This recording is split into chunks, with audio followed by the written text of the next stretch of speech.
বাংলাদেশে আসছেন তারেক রহমান, এটাই এখন সবচেয়ে বড় খবর। তবে সব খবর ছাপিয়ে রাজনৈতিক বিশ্লেষকরা অঙ্ক কষতে ব্যস্ত। এই যে তারেক রহমান আসছেন, দেশে আসার পর কি কি চ্যালেঞ্জের মুখে পড়বেন তিনি। নানামুখী চ্যালেঞ্জের মধ্যেও তারেক রহমানকে নিয়ে স্বপ্ন বুনতে শুরু করেছেন দেশজুড়ে থাকা বিএনপির লাখো নেতাকর্মী। দেশে এসে জনগণের সামনে প্রথমেই এক ধরনের চ্যালেঞ্জের মুখে পড়বেন তারেক রহমান। সেটি হলো, তারেক রহমানের দেশে ফেরার বিষয়ে এখনও মানুষের মধ্যে স্পষ্ট ধারণা নেই। তিনি এতদিন কিভাবে লন্ডনে ছিলেন, তিনি কি সেখানকার নাগরিক নাকি, এসব প্রশ্নই ঘুরে ফিরে আসছে সাধারণ মানুষের মনে।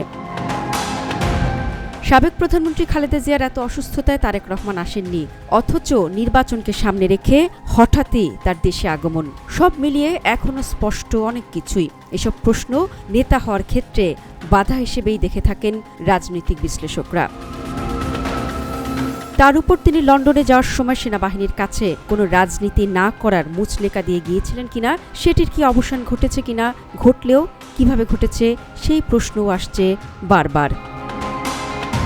তাছাড়া তিনি দীর্ঘদিন ধরেই লন্ডনে থাকেন, সেখানে তার আয় ব্যয়ের উৎস নিয়ে নানামুখী প্রশ্ন রয়েছে, যেটির সদুত্তর দিতে পারেননি কেউই। এসবের বাইরে সবচেয়ে বেশি চ্যালেঞ্জ হচ্ছে তারেক রহমানের নিরাপত্তা নিয়ে। খালেদা জিয়ার সন্তান ও বিএনপির দলীয় প্রধান হিসেবে তারেকের জন্য বাড়তি নিরাপত্তার সুযোগ আছে। তবে নির্বাচনী প্রচারণায় অংশ নিলে তারেক রহমানের এই নিরাপত্তা বাড়তি প্রতিবন্ধকতা সৃষ্টি করতে পারে। এছাড়া অতীতে তারেক রহমানের কর্মকাণ্ড নিয়েও নানা রকম গুঞ্জন আছে। সেখান থেকে একেবারেই ক্লিন ইমেজ তৈরি করে নেতাকর্মীদের মধ্যে ফেরাও এক ধরনের বড় চ্যালেঞ্জ।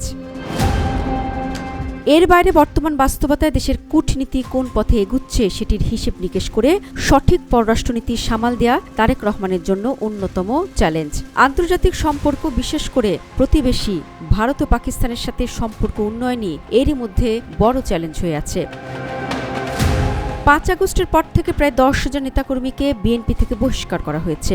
যেহেতু তিনি দীর্ঘদিন বাইরে থেকে দল পরিচালনা করেছেন, সেক্ষেত্রে ফিরে এসে বিএনপির মতো একটি বড় দলে শৃঙ্খলা ফিরিয়ে আনা একটি চ্যালেঞ্জ বলেই আপাতদৃষ্টিতেই মনে হচ্ছে।